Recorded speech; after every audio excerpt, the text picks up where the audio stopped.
已經退休嘅 TVB 資深綠葉演員金興賢，早前喺接受媒體訪問嗰陣，主動提及自己近年嘅生活變動，佢已經搬到廣東中山定居。喺訪談入面，金興賢唔單止分享咗自己喺內地嘅生活狀態，更加透露咗一個現象。而家好多香港藝人都選擇搬去內地生活，尤其係中山呢座同香港地理位置相近、生活氛圍相似嘅城市，成為咗好多香港藝人退休後嘅安居之所。佢特別提到，同為 TVB 綠葉演員嘅韓馬利同丈夫杜燕歌就係其中嘅代表。事實上，韓馬利同杜燕歌確實已經喺中山生活咗幾個月。佢哋透過社交平台分享嘅日常視頻，唔單止記錄咗夫妻倆嘅生活點滴，更加令佢哋位於中山嘅豪宅內部環境首次完整呈現在公眾視野之中。韓馬利同杜燕歌都係 TVB 嘅資深演員，由上世紀80年代開始便喺 TVB 參與劇集拍攝。雖然多數以配角身份出現，但因為自然嘅表演風格同鮮明嘅角色特點，被觀眾所熟知。近年嚟，兩人逐漸減少咗同 TVB 嘅合作，轉為更靈活嘅工作方式。用佢哋嘅說話嚟講，半隱半退嘅狀態，令佢哋終於有機會去過自己想要嘅生活。選擇中山作為定居地，既係對退休生活嘅規劃，亦係對未來養老嘅考量。由韓馬利分享嘅視頻同訪談內容睇嚟，佢哋喺中山嘅住所係一套全新裝修嘅房子，空間寬敞，採光充足，裝修風格兼顧咗實用性同審美，處處透露出長期居住嘅用心。間屋嘅大廳、客廳係最常出現在視頻入面嘅區域，呢度層高足夠，配搭歐式水晶吊燈。光線均勻咁灑喺地面嘅淺色瓷磚上面，顯得成個空間通透明亮。家具選擇上，夫妻倆偏愛木質同皮質嘅結合，一套深棕色嘅實木沙發組合，配搭同色系嘅皮質坐墊，既保留咗木質嘅溫潤感，又增加咗皮質嘅舒適度。沙發背景牆採用咗內嵌式設計，打造咗一排展示架。架子中間鑲嵌咗一幅中式山水屏風，兩側就擺放咗小型玉器擺件同幾幅家庭相，既點綴咗空間，又增添咗生活氣息。梳化對面嘅電視牆下面放置咗一組簡約嘅電視櫃，上面擺住一部大屏幕電視。平時夫妻倆會喺呢度追劇或者睇新聞，享受閒暇時光。同大廳相連嘅就係開放式廚房。呢個係韓馬利特別中意嘅設計，廚房整體以白色為主色調，櫥櫃採用咗無把手設計，顯得簡潔大方。操作台面夠寬敞，佢同杜燕歌經常一齊喺呢度準備三餐，有時係簡單嘅粥粉麵，有時係需要慢燉嘅老火湯。廚房外側連接着一個小陽台，安裝咗自動晾衣架，洗曬衣服非常方便。韓馬利提到，呢個小陽台雖然唔大，但足夠滿足日常需求，尤其係南方陽光充足，衫褲曬乾後總帶住一股陽光嘅味道。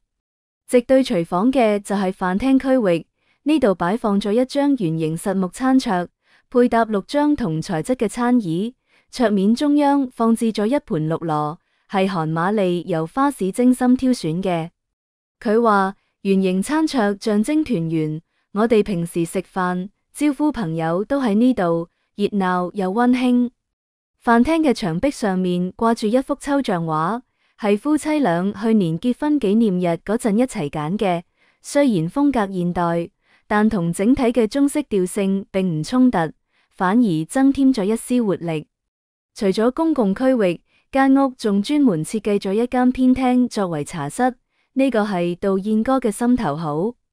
茶室中央擺放咗一套金雕茶台，周圍係4張木質靠背椅。茶台旁邊嘅壁爐上方掛住一幅手寫嘅福字，筆畫飽滿有力，係韓馬利特登請書法朋友題寫嘅。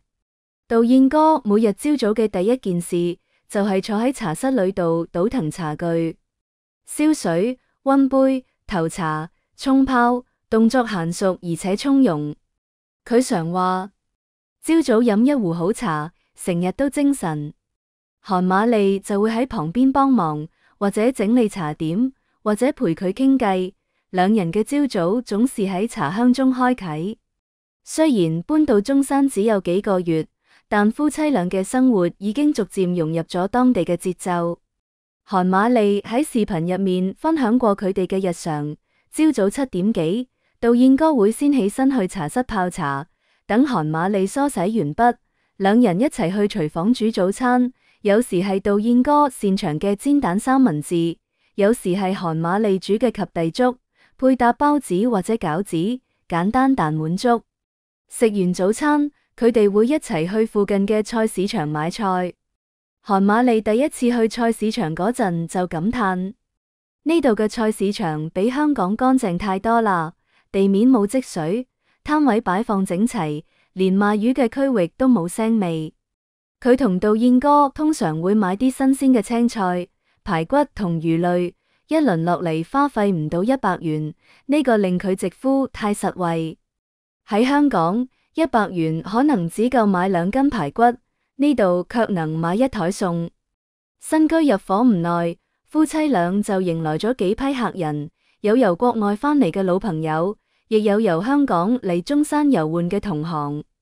韓瑪麗同杜燕哥總是熱情招呼，親自下廚準備飯菜，大家圍坐喺飯廳嘅圓桌旁，邊食邊傾，話題由過去喺 TVB 嘅拍攝經歷，到內地嘅生活變化，再到對未來嘅規劃，往往傾到深夜先散。韓瑪麗話：以前喺香港做工忙，好少有時間咁樣招待朋友，而家退休啦，反而可以好好聚一聚。呢種感覺真好。關於香港藝人選擇中山養老嘅現象，背後有好多現實因素。首先係交通便利，由中山去香港坐高鐵只需要約1個鐘，自駕亦不過2個鐘左右，當日往返完全可行，既能享受內地嘅生活成本優勢，又唔至於同香港嘅社交圈完全脫節。其次係住房成本，金興賢曾透露，佢喺中山買房用咗100萬港元，而同樣嘅價格喺香港可能只可以買到一套幾十平方米嘅老舊房子。韓瑪麗同杜燕哥呢套房子雖然面積更大，裝修更豪華，但總價估計都喺100餘萬港元，呢個對佢哋嚟講完全喺承受範圍之內。更重要嘅係生活便利性，喺內地，移動支付覆蓋咗幾乎所有生活場景。買菜、搭車、繳費只需要一部手機，省去咗攜帶現金同找續嘅麻煩。生活費用亦大幅降低。韓瑪麗粗略計算過，喺中山嘅每月生活開支比喺香港嗰陣少咗近一半，但生活質量卻絲毫未減。韓瑪麗嘅個人經歷亦為佢選擇內地養老提供咗條件。佢同杜燕哥係2婚夫妻，喺此之前，韓瑪麗曾有過一段婚姻，並育有小朋友，而家小朋友已經成家並喺國外生活，唔使佢過多操心。同杜燕哥再婚之後，兩人冇再要小朋友，所以中山嘅房子只有夫妻倆居住，寬敞嘅空間令佢哋有咗更多自由支配嘅可能。杜燕哥就提到，佢同韓瑪麗喺 TVB 做工多年，近年嚟明顯感受到行業變化，劇本質量不如從前，拍攝強度又大，於是佢率先離開 TVB， 韓瑪麗隨後亦減少咗工作量，兩人將更多時間留返俾生活。而家咁樣，每日可以一齊買菜、飲茶、會朋友，比以前喺片場熬夜拍戲舒服多啦。由金興賢嘅自曝到韓瑪麗夫婦嘅生活分享，唔難看出香港藝人退休後選擇內地養老已經由個別現象逐漸成為一種趨勢。中山呢座城市，憑借同香港相近嘅文化氛圍、更低嘅生活成本同便利嘅交通，成為咗好多香港藝人嘅第二故鄉。對韓瑪麗同杜燕哥嚟講，呢度唔單止係一套房子，更加係佢哋退休後重新定義生活嘅起點。喺寬敞明亮嘅家中，過住平凡但充實嘅居家日子，呢個或許就係佢哋心中想過嘅生活。